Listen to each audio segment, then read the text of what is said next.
हम चल पड़े हैं, रास्ते खुलते गए, मंजिलें मिल रही हैं, अजनबी जुड़ते गए, जाना है बहुत दूर, अनजान है राहें पर खुद पे है यकीन, अनजान है राही।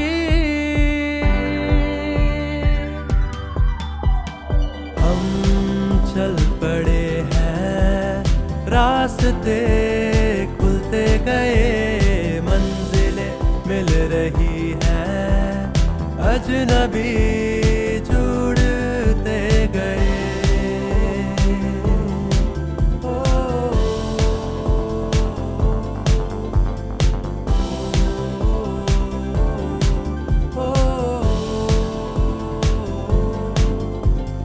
आज यहाँ बातें होंगी जो कल बनेगी मिसाल। हेलो, नमस्ते, सत श्री अकाल everyone. Welcome to beats of life with Yashika. धड़कन जिंदगी की। नया साल, नया पड़ाव, नया किरदार, नया एपिसोड, नया थीम, नया दिन, सब कुछ कितना नया नया है। Firstly, wishing you all a very, very, very happy new year from my end and cheers to the fresh start and the new beginnings. हम सबके लिए नया साल बहुत इंपॉर्टेंट होता है, कंसिडरिंग कि हम लोग कुछ ना कुछ नया स्टार्ट करने वाले होते हैं, कुछ ना कुछ एडिट करते हैं अपनी लाइफ में, कुछ ना कुछ ओमिट करते हैं अपनी लाइफ से. So that's why new years and new beginnings are very important. So cheers to them, and we have been celebrating childhood and the multiple phases attached to it since episode 8. तो उसी को continue करते हुए मेरी जो नई theme मैंने आप लोगों को इंट्रोड्यूस की थी, वन चाइल्डहुड मैनी स्टोरीज, बचपन एक किस्से अनेक, तो उसी के पार्ट 2 में आज एपिसोड 9 की ओर बढ़ते हुए मैं आप लोगों को वेलकम करती हूँ. And let's introduce our guest for the day to you all. Please welcome Mrs. Seema Taneja, who is a senior therapist with a diverse experience of dealing with clients from schools, colleges, MNCs, and children from all age brackets.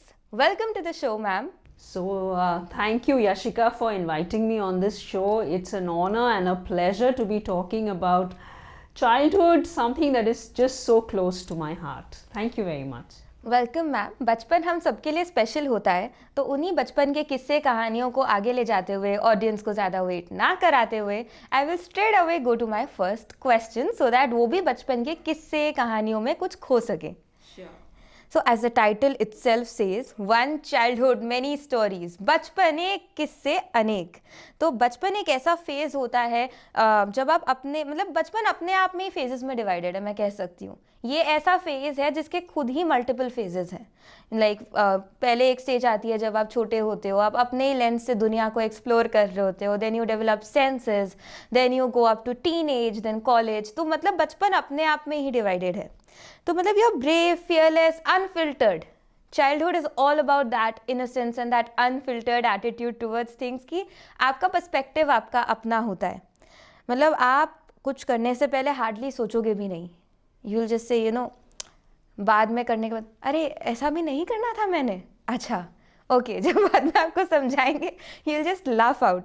तो आपके childhood का एक कोई ऐसा किस्सा जो इतना ही unfiltered और इतना ही इनोसेंट हो और आपने बाद में रियलाइज़ करा हो कि ये नहीं करना था यार, ये तो एडवेंचर हो गया. So, apart from adventure, I think my life has been very unorthodox. And if you talk about my childhood, I was born to an army officer. And we were posted from station to station, and I think I was a very rebellious and uncontrolled child, and I always wanted to do what I was told not to do. So once I threw a wrapping paper, I remember, in the bathroom, and my father insisted I pick it up, because I said, no, the maid will come in the morning and pick it up. He says, no, you have to do it. Now, because I was told I have to do it, it's a power struggle, right? And a lot of children disobey because of this power struggle. I was just ordered to pick it up, and I said I'm not going to do that regardless of the consequences and the punishment. I mean, I was made to stand outside in the sun for a really, really long time before I was brought in. But I did understand later that that was such a, ridiculously innocent thing to do. And it was just a paper that I could have picked up at that point of time. वो कहते हैं ना, बच्चे मन के सच्चे होते हैं. बच्चे तो फिर at the end of the day बच्चे ही हैं. वो वही करेंगे जो उनको करना है. At the end of the day आप कितना भी समझा लो, कितना भी पुश कर लो, बट उनको समझ तभी आएगा जब उनको आएगा अपने आप से. मतलब that's what I was saying, that they will view things from their own lens. आप उनको सिखा नहीं सकते, आप उनको ये नहीं कह सकते कि ये नहीं वो नहीं. आप कह सकते हो, definitely being parents of course I am saying आप नहीं कह सकते, you will, but they will understand when they have to, मेरे हिसाब से. तो now moving to the next question. So now in one of the sessions of Conversation Connect also, I remember I was attending, अभी भी आपने बोला कि that you were a rebel child, you were very rebellious in your childhood. कि एक rebel kid, मैं इस sense में rebel kid कहूँगी कि आप freedom loving रहे हो काफ़ी ज़्यादा. You were a independent decision maker, I suppose. आपसे कोई decisions दिलवा नहीं सकता था, जहाँ तक मुझे समझ आया है. आप लेते थे अपने डिसीजंस खुद की अंडरस्टैंडिंग से. तो कोई एक ऐसा incident which is attached to the rebel phase कि आपने अपना डिसीजन खुद से लिया हो, एंड रादर देन सेइंग कि मैं मतलब इनके हिसाब से या किसी पेरेंट किसी के भी हिसाब से डिसीजन नहीं लिया हो, अपने आप आपने डिसीजन लिया हो अपने लिए और काफ़ी फर्म स्टैंड लिया हो उस चीज़ के लिए. तो मैंने तो बहुत चीज़ों के लिए फर्म स्टैंड लिया है, right from the time when I selected my subjects, from my career choices, from the person I want to get married to, and at that time, I think I'm talking about maybe 38 years back, when I did my masters. So I did my masters in social work, and at that point of time this was not even considered a degree, and there was no way that you could actually pursue it as a profession or make money from it. So I was put into B.Ed because that's what, either my father was a doctor, my mother was a teacher. So it was assumed that I would either become a doctor or a teacher, and that was nothing that I wanted to do.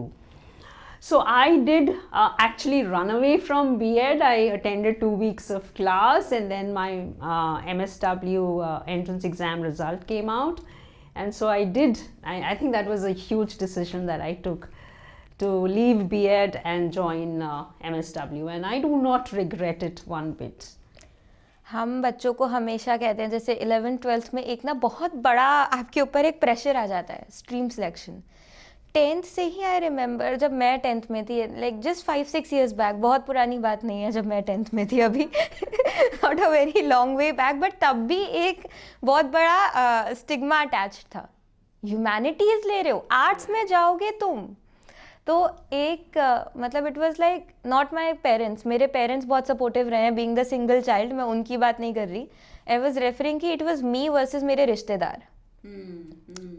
उनके भी मैं against नहीं बोल रही हूँ यहाँ पे, उनकी गलती नहीं है, बिकॉज मैं बताऊँ तो मेरी पूरी फैमिली में physics honours and then MBA commerce, though my मासीज were in arts, they were in favour, but मुझे ये चीज़ बोला गया था कि कोशिश करो कि या तो साइंस में जाओ या तो कॉमर्स में जाओ, क्योंकि ह्यूमैनिटीज़ में इतना करियर स्कोप उस टाइम पे उनको लगा कि नहीं मिलेगा. तो एक वो स्टिग्मा उस टाइम पे भी एग्जिस्ट करता था कि आर्ट्स में इतना वो नहीं है. बट मेरे पेरेंट्स और मेरी जो मासीज थी, दे वर लाइक जो लेना है ले ले. मैं सबके उसमें नहीं कह रही हूँ, क्योंकि जिन्होंने मतलब किया ही आर्ट्स लाइन में नहीं था कभी भी कुछ, तो वहाँ पे वो चीज़ मेरे ऊपर भी आई कि ये लेना चाहिए. But I was like maths तो मैंने छोड़ने के लिए पढ़ी है यार अभी क्या किया जाए, मतलब इसको तो छोड़ना ही है, वो वाली चीज़. ये साइंस बायो पसंद थी, बट फिजिक्स केमिस्ट्री तो एटॉमिक टेबल आज तक याद नहीं हुआ है मुझे, sorry to my teachers, but वो मुझे आज भी याद नहीं है. So I took arts. फिर उसके बाद आते हैं ग्रेजुएशन पे, तो वो चीज़. Let me interrupt you here a little bit. It's not कि our parents think that's right or wrong. It's just conditioning. We are conditioned to believe that you're intelligent, so you will take a particular stream, and what our parents want is a secure job, right? Kids should have a secure job, they should earn well, they should be happy in life. And our interpretation of that was taking science, becoming an engineer or a doctor, which they thought would ensure a steady income a good job, and therefore a good life.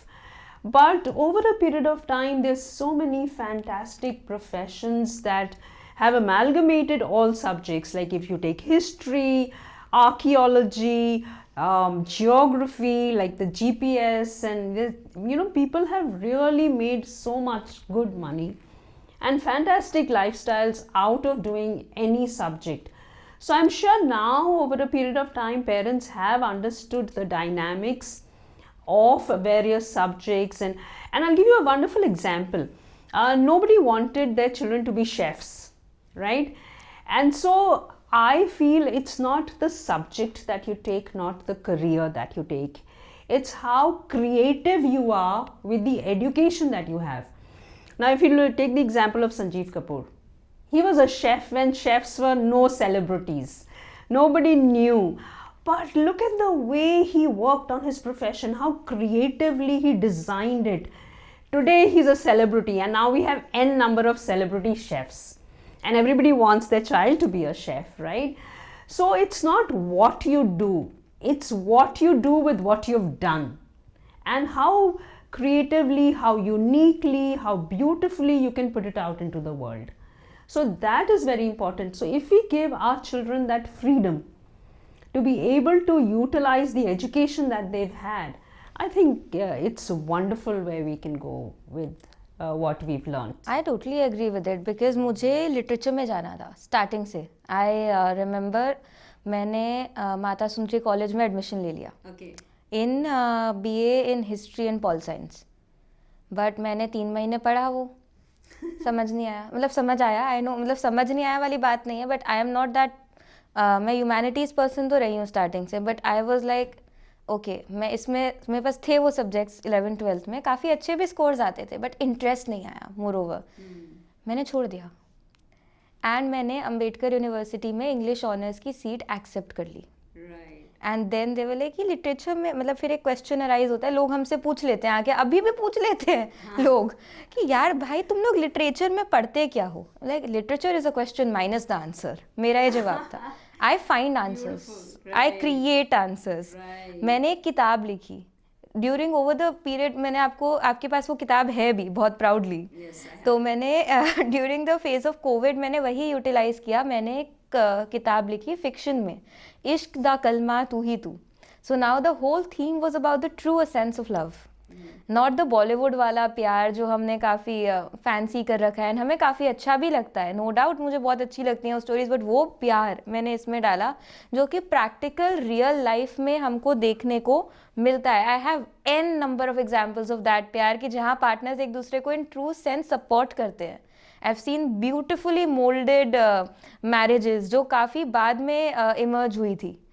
मतलब जैसे एकदम starting से उनका कुछ भी नहीं था आपस में, बट धीरे धीरे धीरे धीरे. मेरे घर के एग्जाम्पल्स भी ऐसे थे, तो मैंने ग्रोथ देखी थी. उस पर मैंने एक पूरी बुक लिखी and then it was like love, इस पे क्या लिख सकते हैं, ये तो बहुत कॉमन थी. मैंने कहा पढ़ो तो अनकॉमनली कॉमन चीज़ लाई हूँ मैं उसमें. Exactly my point of view, right. तो ये चीज़ मैंने एक्सप्लोर करी है थ्रू आउट 11th-12th में, कॉलेज में, या कहीं पे भी. अभी मेरे MA इन इंग्लिश के बजाय लड़ झगड़ के एडमिशन लिया है MA इन कंपैरेटिव लिटरेचर में, बिकॉज आई सेड मुझे विश्व साहित्य करना है. I don't want to be limited to American literature और इंडियन लिटरेचर और क्लासिकल लिटरेचर. मुझे थोड़ा ना वर्ल्ड लिटरेचर पढ़ना है, वो मुझे यहाँ मिल रहा है. And I want to get into translation also deeply, अलग अलग लैंग्वेजेस का. तो आई सेड कि नहीं, मुझे ना यही कोर्स लेना है. शुरू में मुझे लगा, मैंने ले तो लिया है, अभी टफ लग रहा है, इंग्लिश ऑनर्स का वो कंटिन्यूटी नहीं है इसमें. बट देन आई सेड नहीं, मुझे यही करना है, मैं अब पढ़ लूँगी कैसे भी इसको. तो वो आपके पॉइंट ऑफ व्यू से मैं टोटली अग्री करती हूँ कि आज के टाइम पे इतने ग्रोइंग फील्ड्स हैं. पहले साइकोलॉजी को हम फिलोसफी से लिंक करते थे, बट वो अलग सेपरेट डोमेन बना. पहले उसको साइंस का पार्ट नहीं मानते थे, it became a part of science later. मतलब स्टडी ऑफ द सोल से, स्टडी ऑफ द माइंड से निकल के फिर हमने अलग अलग बहुत एवोल्यूशन का टाइम है ये. Like I have been talking about mental health in many episodes. तो ये तो मैं व्यूअर्स को कहूँगी, यार जस्ट डू इट, जो करना है वही करो, जो बनना है वही बनो. क्योंकि एग्जैक्टली, बिकॉज जहाँ आपका पैशन होगा वहाँ आप कितना भी टाइम लगाओगे आपको लगेगा नहीं कि मैं टाइम लगा रही हूँ. And the more you give time to something the better you get at it. मुझे शूट करने में 6 घंटे भी लग जाएंगे ना, आई वोंट रिग्रेट इट एक दिन के अंदर. Yeah, and it won't feel as if you've done a days of work. Because beats of life has been my baby. First episode से इस एपिसोड तक आने में मेरी जो जर्नी रही है, मैं कहूँगी अगर आप मेरे से इंग्लिश के फील्ड में, लिटरेचर के फील्ड में, बीट्स ऑफ लाइफ के लिए या टीचिंग में, जो मेरी अभी लाइन है, मेरी एकेडमी है, यहाँ पे आप मेरे से दिन के 12-13 घंटे क्या 24 में से 28 घंटे काम करने को दे दो, I will sit there and I will do it. But if you make me sit somewhere, जैसे I am not a totally MNC person कि मैं बहुत, मेरी एज के बहुत मेरे फ्रेंड्स हैं वो जॉब्स लगवा चुके हैं. आई एम लाइक नहीं, मुझे PhD भी करनी है, एकेडमी और ये सारे जो मेरे मल्टीपल इंटरेस्ट्स हैं, I won't be able to give time to them if I get into a job उस वे में. तो I want to be the owner of my academy, I am happy doing it with my PhD. तो ये मेरा जवाब होता है सबको कि मैं स्टडी और इसको टाइम नहीं दे सकती अगर मैं वहाँ चली गई तो. तो वो एक बड़ा क्लैरिटी से मेरे दिमाग में था, जो मैंने अपने मदर को भी बताया, फादर को भी. दे बोले जो करना है कर. वो शुरू से मुझे रहा, तो आई फील कि वो सिक्योर में रही उस सेंस में. So now taking it to the next question, बहुत लंबा हो गया व्यूअर्स भी सोच रहे होंगे. So we have been connected to the expert itself now, वो हमें दिख रहा है पहले 2 क्वेश्चंस के आंसर से. So now let's move on to hearing some expert advice. So ma'am, आप बहुत सारे स्कूल से और कॉलेजेस से कनेक्टेड रहे हो और अभी भी हो. You deal with all ages of children, I suppose, उस हिसाब से अगर हम देख ले तो. So my question is that when a teen steps out of, because last episode में मुझे याद है we have talked a lot about childhood, nurturing, parenting. तो अब थोड़ा सा मैं एक एज में आगे बढ़ती हूँ बच्चों में, कि when tin steps out of class 12th, तब भी हम होते तो बच्चे ही हैं, एक्सपीरियंस ले रहे होते हैं धीरे धीरे करके. जब हम कॉलेज सडनली जाते हैं, एक बहुत बड़ा जंप आ जाता है लाइफ में. ऑल ऑफ अ सडन बच्चों से उनका स्कूल, जो कि एक सेफ स्पेस रहा है, जहाँ पे पेरेंट्स होते हैं, टीचर्स होते हैं, they are guiding you at every step. बड़ा स्ट्रक्चर चलता है, एक टाइम टेबल है, आप स्कूल जाते हो, घर जाते हो, ट्यूशन जाते हो, बड़ा स्ट्रक्चर्ड होता है, वो बहुत सेफ होता है, हर टाइम पे कोई गाइड कर रहा होता है आपको. तो वो आपसे ले लिया जाता है उस टाइम पे. वहाँ से निकल के जो एक ऐसी सेटिंग में वो बच्चे जाते हैं जहाँ कोई सेट यूनिफॉर्म नहीं है, कोई स्कूल बस नहीं है, कोई वैन वेट नहीं कर रही है, कोई अरेंजमेंट नहीं है, no bell will ring that will guide you have to go here there, you will go home. तो सब इंडिपेंडेंटली खुद मैनेज करना है. इन शॉर्ट, ट्रैवल से लेके, पहुँचने से लेके, एडमिशन फॉर्म्स तक सब आपके पास सडनली ढ आप पे एक वो आ गया. यही वो फेज़ है जहाँ पे बहुत ज़्यादा कॉम्पिटिशन भी आ जाता है पीयर्स में.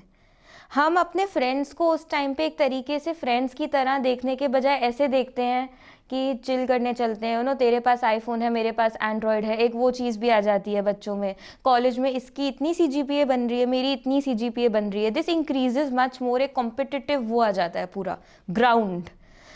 मतलब एंड बहुत सारे इश्यूज हैं, इनसिक्योरिटीज़ भी होती हैं अंदर से, आपके अंदर बहुत सारी, बॉडी को लेके, ड्रेसिंग को लेके, लुक्स को लेके, मेनी थिंग्स. तो how does this age bracket approaches you and looks up to you as a part of their safe circle, क्योंकि आप एक तरीके से उनके सेफ सर्कल का एक पार्ट बनते हो एक पॉइंट पे.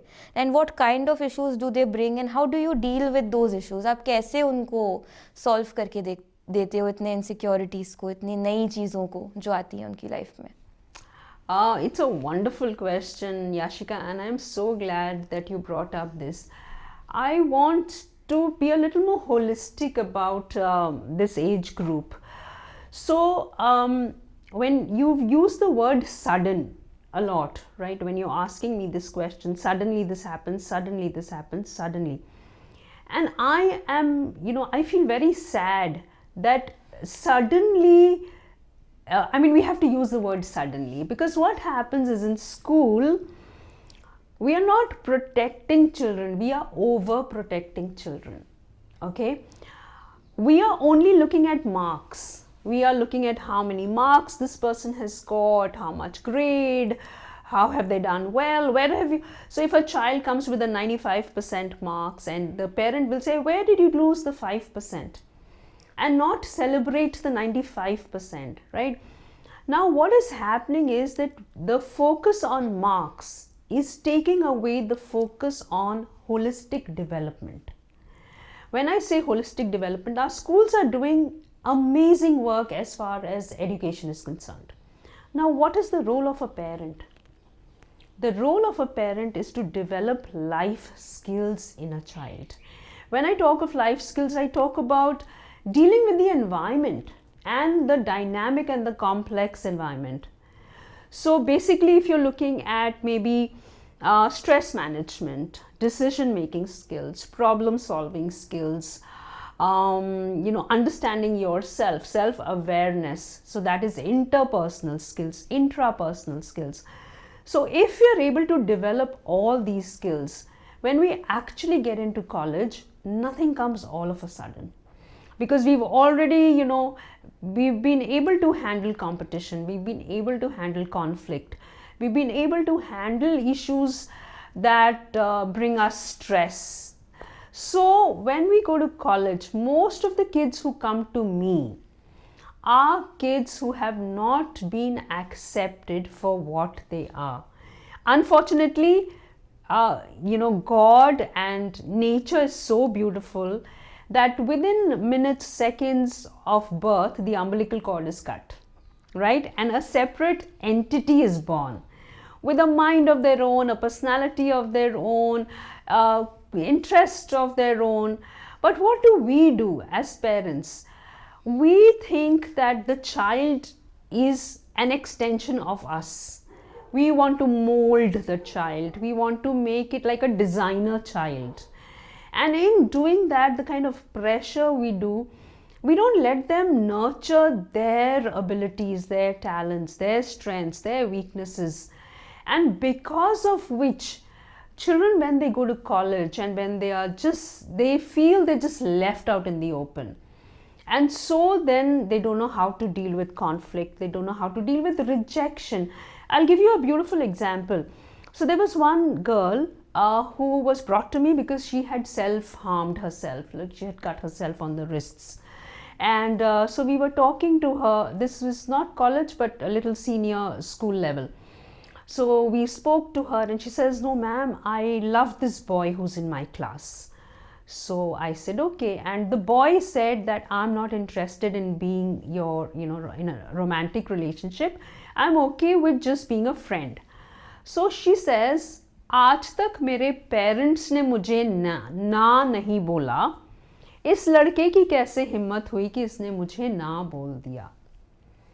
Right? So we have not learned how to deal with rejection. We've not learned how to deal with confidence, with self-image, with being comfortable in whoever we are, And therefore, when we go to college and all these things become so much more complex and we become so much more, unable to deal with all this. So what do they need? Now, coming back to your question, I'm sorry, I just digressed a lot because I wanted to give you a little background into the kind of kids that come to me. The kids that come to me are kids who've never learned to take a decision on their own. They've never learned how to, bear consequences because their parents have always protected them. So learn to make mistakes. It's human nature. Do whatever you want to do. Make your mistakes. Face the consequences. Learn from your mistakes. Because life is a process. It's a journey. And you're going to do everything. You're going to be successful. You're going to fail. You're going to be rejected. You're going to be accepted. So, kids who have never learned how to deal with these things are the ones who come. They just want acceptance.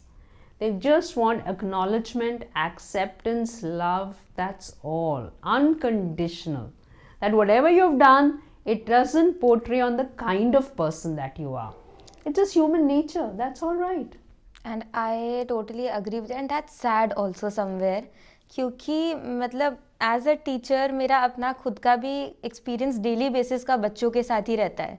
And this is also the same age bracket. अगर मैं बोलूँ 9, 10th, 11th, 12th ये बच्चे ज़्यादा आते हैं. तो इनसे मतलब जब बातें मैं सुनती हूँ ना तो कहीं ना कहीं ऐसा लगता है इन्हें सब कुछ मिला है. ऐसा कुछ है ही नहीं जिसके लिए इनको ना कभी बोला गया हो घर पे. मैं ये नहीं कहती बच्चे को ना बोलना स्टार्ट कर दो सडनली, बट हाँ मेरे से जब पेरेंट्स बात करते हैं किसी बिहेवियरल पैटर्न चेंज के बारे में या किसी मतलब अंडर कॉन्फिडेंस के बारे में या किसी ऐसे इशू के बारे में जो स्कूल में बच्चा फेस कर रहा है, मैं एक ही चीज़ कहती हूँ, उसे डिसीजन लेने दो।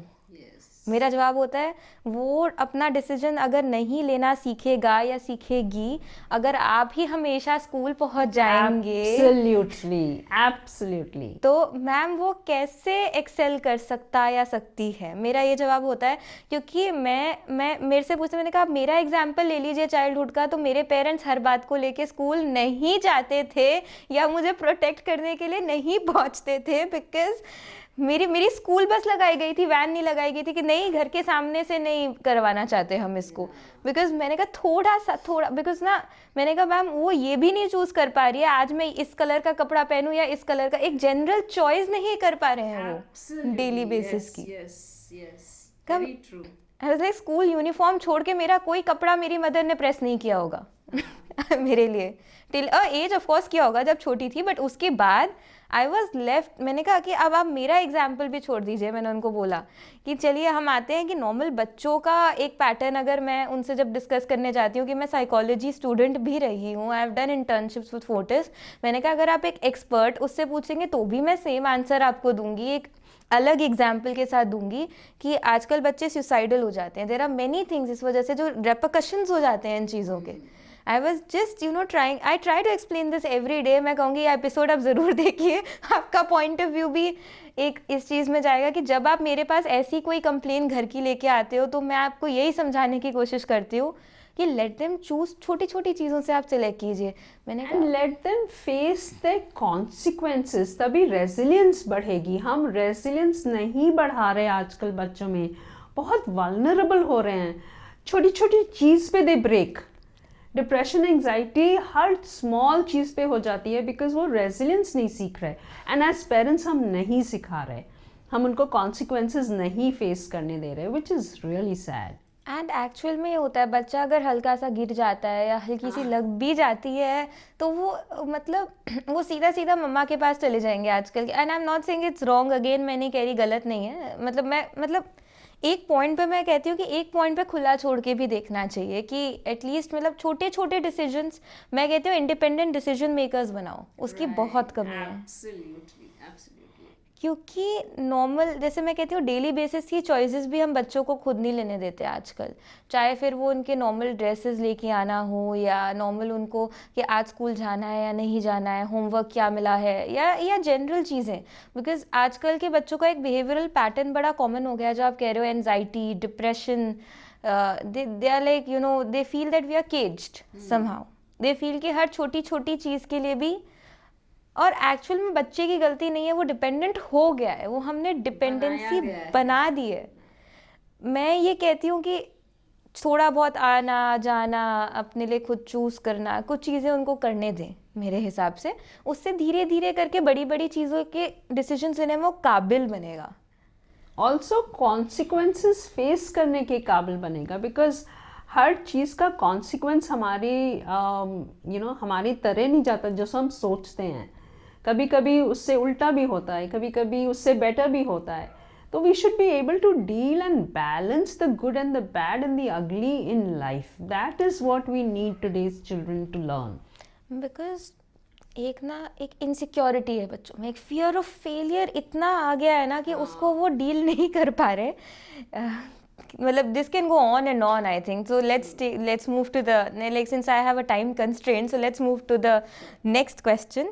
So you also work with MNCs, क्योंकि एक हम stages and phases की बात कर रहे हैं, तो लाइफ का एक स्टेज वो भी है जब हम जॉब करने के लिए जस्ट जा रहे होते हैं, काफ़ी यंग होते हैं, मतलब आप मान लीजिए ग्रेजुएशन होते 20-21 साल में we are stepping into MNCs।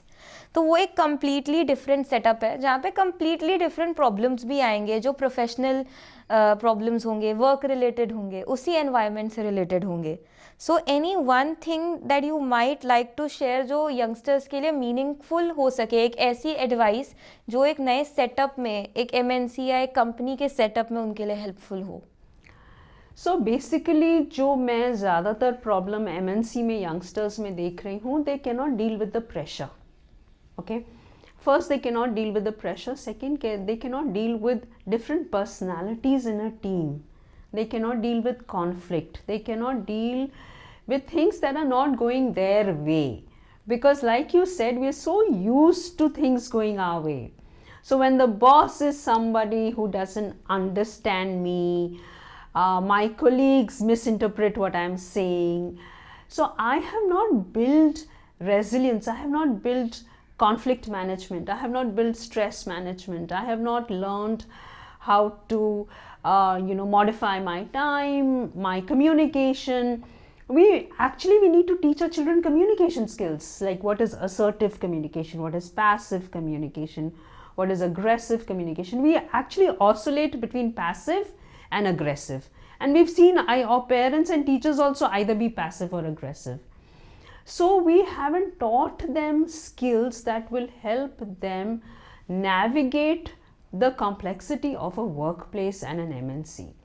So most of the issues that I get are related to this. There's too much work pressure, the hours are too much, our work-life balance is not there, we're not getting time for fun. So these are the major things that children find very difficult to handle when they are in a workspace.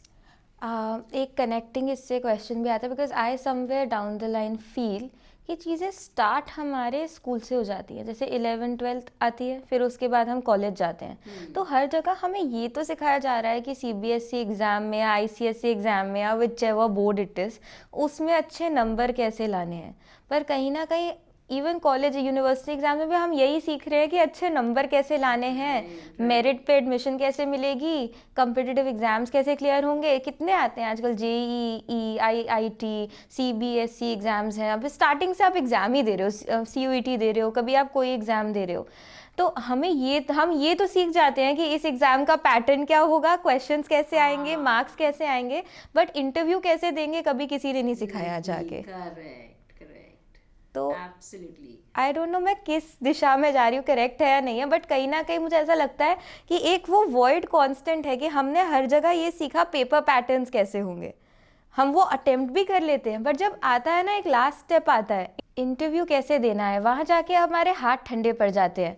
तो इसके बारे में आपका कोई take, like I don't know whether, मतलब मुझे ये नहीं पता कि ये डायरेक्शन मैंने सही ली है या नहीं, बट आप इसके बारे में कुछ बताइए. सो बेसिकली इंटरव्यू देने की भी एक टेक्निक होती है, एंड ये हमें अंडरस्टैंड करना है कि स्क्रीनिंग हो चुकी है, राइट. तो फर्स्ट प्रोसेस इज कि आपका स्किल सेट्स आर अप्रोप्रिएट. तो आपकी एक करिकुलम वाइटे जो है, CV है, उसकी स्क्रीनिंग हो गई है. नेक्स्ट अगर बहुत सारे लोग होते हैं तो एक ग्रुप डिस्कशन होता है. तो ग्रुप डिस्कशन भी हो चुका है. इंटरव्यू एक्चुअली उसके बाद आता है. आपकी CV screening, आपका group discussion, and then finally is the interview. So you have to go to the interview with a lot of confidence, because you have to understand that you are a part of the selected few that are being interviewed. Now what are they looking at is what is important. And when I say what are they looking at, depend which industry are you giving your interview for. So it's important to do a little research on the company, right? On your job profile. It's important to have some questions ready that you can ask the people who are interviewing you. And also be ready not with cliched answers, but with very creative answers, and just being yourself. What are you bringing? Your enthusiasm, your energy, your confidence, your communication skills, your initiative, your ability to learn. Because a lot of companies actually make you unlearn and relearn. But they want to see that, are you ready to make mistakes? Are you open to new learnings? So these are important things and characteristics that you need to bring on the interview table. So I think you just need to go so relaxed and so comfortable and just give your best over there and just be yourself. And that will come across to the people, and that will be your USP. The main thing is self confidence, जो हमारे अंदर develop इसलिए नहीं होता है क्योंकि हमें कभी वो एक प्लेटफॉर्म, एक मौका, मतलब अगर हम उस मौके के लिए डिवॉइड रह जाते हैं लाइफ में, तो तब जाकर कहीं हम ये कहते हैं कि हाँ, मतलब हमने कभी किया ही नहीं वो चीज़. एक चीज़ वो कंडीशनिंग हुई ही नहीं स्टार्टिंग से कि यू नो कम आउट, मतलब डिबेट्स में पार्ट लो, पोएट्री रेसिटेशंस में जाइए. मैं तो लोगों से, मतलब मैं अपने स्टूडेंट्स को कहती हूँ, you know, come out loud and clear. At least class में जब टीचर बोले ना रीड द चैप्टर, वही कर लिया करो. एटलीस्ट उससे थोड़ा थोड़ा वो एक कॉन्फिडेंस आएगा कि how to speak in front of.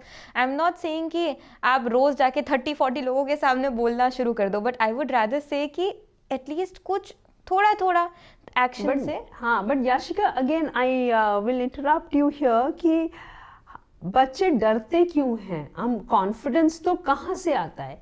Confidence गलती करके आता है. माँ बाप बोलते हैं अगर डिबेट में जा रहे हो तो फर्स्ट आओ, जीत के आओ. तो हम एंग्शियस हो जाते हैं कि अगर हम नहीं जीते तो, अगर हम सेकंड आए तो हम इतना डर जाते हैं. अगर माँ बाप बोले यार गो पार्टिसिपेट, क्या है, कुछ मत लेके आना, जस्ट पार्टिसिपेट. अभी आप क्रिकेटर्स को देखो, some people who just started, they say कि we have nothing to lose, तो हम तो खूब बल्ला घुमाते हैं, खूब एंजॉय करते हैं, and they actually become successful. तो कॉन्फिडेंस कहाँ से आता है? कॉन्फिडेंस ये आता है कि बच्चा गो करो, आप give it your best and don't worry about the outcome. आज नहीं जीतोगे, कल नहीं जीतोगे, परसों जीतोगे, इसमें नहीं जीतोगे, किसी और चीज में जीतोगे. So if we give our children that ability and that support and that backing, अपने आप कॉन्फिडेंस आएगा. आई बिलीव बच्चे को ये सिखाओ कि काम को एंजॉय कैसे करते. बस, यस यस. क्योंकि मैं डांस में रही हूँ पीछे, जब जैसे मेरा एक आईडी भी हुआ करता था सोशल में, अभी भी है, विच आई मेड प्राइवेट, क्योंकि कुछ रीजंस थे कि टाइम नहीं मिला कि उसको मैं आगे लेके जाती. बट मैं एक चीज़ करती थी उसमें, मैं इंजॉय करती थी कोरियोग्राफी को. That was the plus point कि मैं इंजॉय करती थी. मुझे नहीं पता होता था कि आसपास ऐसे कैमरा घूम रहा है या कुछ हो रहा है. आई यूज टू इंजॉय. अगर मैं कोई एक आधा स्टेप भूल भी जाती थी ना, वो पता नहीं चलता था, because I was you know into it totally. और वो एनग्रॉस्ड होना मैंने कैसे सीखा? क्योंकि मुझे कभी ये बोला ही नहीं कि जीतना है, ऐसे करना है. वो इंस्ट्रक्शंस नहीं थे, वो होते थे अरे जाओ यार, घर से निकलोगे नहीं तो सीखोगे कैसे. Very true, very true. So yeah, now that takes me to the next question, which is about Yeti, an NGO founded by you. तो it's a wonderful job जो आप कर रहे हो ना, मतलब it's turning out to be so beautiful. क्योंकि मैंने एक हिस्सा देखा है उस जर्नी का, which was Conversation Connect, जहाँ पे मैं अभी भी आती हूँ सेशंस पे. So I would love if the founder herself could share something about the organization and about Conversation Connect. All right, that's thank you so much for giving me this platform to talk about, this is my pet project. And so Yeti is an NGO. It's called Youth Enhancement Through Inspiration. So what happened was, when I came back to Delhi and I started working as a consultant. Before that I had jobs. So I started consulting here, and I realized that there's a lot of, like, I think there was one question that you spoke about, the transition from school to college to jobs.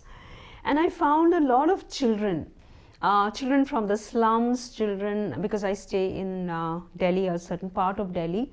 So there are a lot of slums around here, and I visited a few schools. So a lot is being to educate children, but nothing was being done to help children navigate from school into college and into a job. So their communication skills, their grooming, their spoken English, their interview techniques, their understanding of addiction, body image, these were all issues that were not being addressed. And because they were not being addressed, the kids were not doing well in interviews, they were not getting good jobs. So we in Yeti wanted to bridge that gap, and we wanted to prepare young adults to be able to take on the world as very constructive and very confident citizens. So our slum projects, our urban slums, and working with the young adults, this was the concept that was in mind. So we collaborated with a lot of schools nearby, and we started working with the young adults on these topics, and we had group sessions, group therapy sessions, workshops, where we addressed all these things, and we had so that's how the urban slum the rural aspect of Yeti came. If we have time, do we have another minute or so? Yeah. All right. So the urban arm of Yeti, which you are calling Conversation Connect, actually happened because an ex-student of mine actually died by suicide. And a lot of my ex-students came up to me and said, ma'am, we are doing a lot in the school level, but there's no support that's being offered to us when we are living our lives as adults.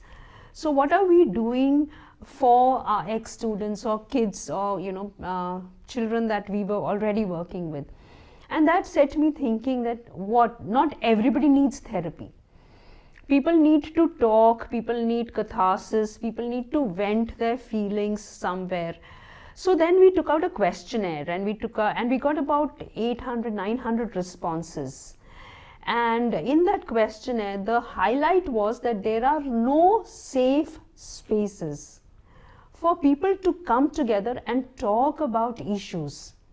Right? Maybe issues of anxiety, issues of rejection, issues of emotional manipulation, issues of gaslighting. There's so many things that you don't need therapy, but you just want to talk. So that is how Conversation Connect, and we thought we'd call it connecting through conversations.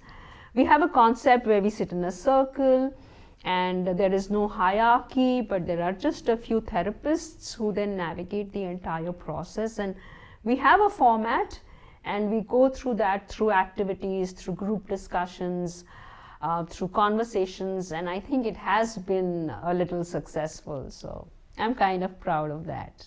And you're actually doing a wonderful job, because हम लोग कहते हैं ना, हमारे पास तो बताने के लिए कोई नहीं है, हम किसको जाके चीज़ें बताएं. And about suicide, I would say suicide prevention is a very important aspect in today's times. I lost one of my very dear friends to suicide as well, just because a paper didn't went out well for her in boards. And she didn't cheat, but she was labeled to be cheating in that exam. कुछ ऐसा incident हुआ where she did not kind of get that kind of support which should have been there somewhere, I would say, from our end or the authorities, and I don't know, but something happened which shouldn't have happened. From there on, I started putting up more focus on mental health, more focus on conversations, more focus on trust, self-confidence. Absolutely. And good self esteem, and ये सब चीज़ों के बारे में मैंने loud and clear अपने social medias के through personally लोगों को बोलना शुरू करा, वर्कशॉप्स अटेंड करे.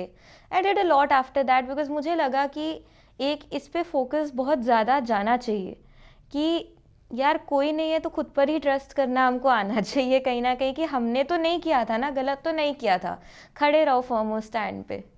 सो या somehow that's how this happened कि मैं कन्वर्सेशन कनेक्ट के भी सेशंस पे मैंने आना शुरू करा जब मुझे पता चला, through Tapti ma'am and Manavi ma'am's handles, I guess. So now okay, so ma'am, lastly your advice to the parents and the children all together, क्योंकि इतनी डिस्कशन हमने की है कि भाई टीन्स हैं, टीनेज एक फेज़ होता है, फिर वहाँ से college, and then we discussed about parenting also. तो इन दोनों ही ग्रुप्स को एक advice. All right, so this I think is such a wonderful question that you've asked, and to sum up the entire episode, my one advice to parents would be that let your child bloom in the way that that just complements them as a person. Let's not try to make children the kind of people that we wish we had. And let's acknowledge, accept and love them for what they are. So let them bloom and let's not compare. The major problem comes when we compare. So what are we comparing is what we need to understand. We are only comparing one aspect. So suppose I say my neighbor's child is really good at drawing and you need to draw better because he's better at drawing. But I don't see what a beautiful smile my child has. I don't see that they're good at sport. So I cannot have everything in my child, and neither can the other child have everything. So my child may be such a polite, such an empathetic child, which I don't know how rude, indisciplined the other child is. So I need to nurture my child and accept and acknowledge whoever they are, so that they blossom to the best of their ability. And for children, my advice would be, the world is your canvas. It is a blank sheet of paper. Do not be scared to make mistakes, and just fill it with all the colors and make sense of whatever life brings ahead for you. Also, never be scared to make mistakes. And the most important for parents and for children, there is nothing called perfection. There are no perfect kids, there are no perfect parents, there is no perfect parenting. So enjoy life in all its dimensions. So that is the one advice I would like to give children and parents. So I would just like to add something, that every child is a champion.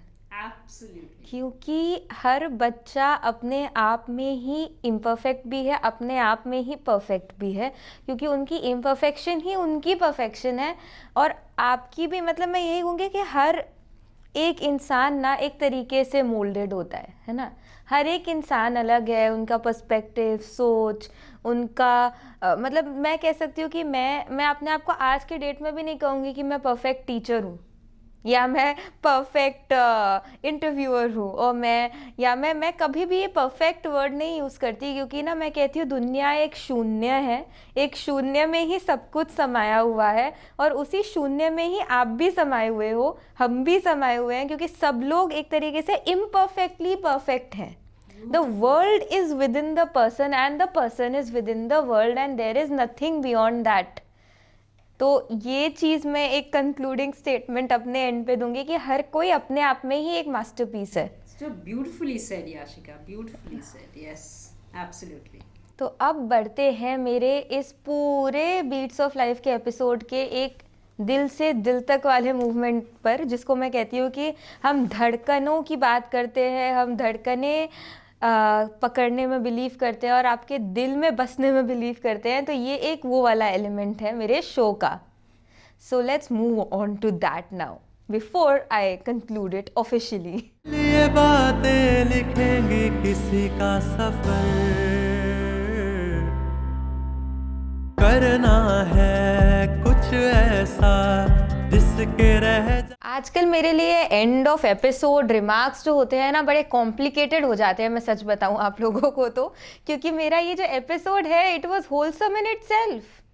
हम लोग बचपन की बात कर रहे थे, तो सबसे पहली चीज़ तो मैं आप लोगों को यही बताऊंगी कंक्लूजन में कि जो मेरा थीम है, वन चाइल्डहुड मैनी स्टोरीज, बचपन एक किस्से अनेक, I am concluding that theme with this episode 1. The second thing that I would like to tell you all is कि हमने जो बात की थी वो इन अ समराइज्ड वे क्या थी. हमने अलग अलग एज ब्रैकेट्स की बात की है एपिसोड 8 और एपिसोड 9 में. बच्चे जब छोटे होते हैं तो वो मोल्डिंग स्टेज क्या होती है, जब थोड़े बड़े हो जाते हैं तो वो टीनेज क्या होती है, जब स्कूल से कॉलेज में स्टेप करते हैं, फिर जब जॉब लेने को जाते हैं तो वो फेज क्या होता है. तो we have spoke about all the phases and stages of childhood finally. And again I would like to say that I am wishing you a very very very happy new year. आपका new year बहुत अच्छा हो, आप अपने सारे resolutions को fulfil कर पाए जो आप 2023 में नहीं कर पाए थे.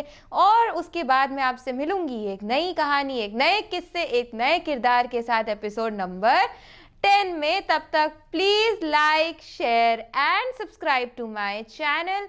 देखो वीडियो अच्छा लगेगा तो सब्सक्राइब करने से पहले हेसिटेट मत करना यार, तो लाइक और सब्सक्राइब कर देना. Thank you for watching. आएंगे निशान, एक दिन करीब होगा ये खुला अंबर. हम तो चल पड़े हैं, रास्ते खुलते गए, मंजिलें मिल रही हैं, अजनबी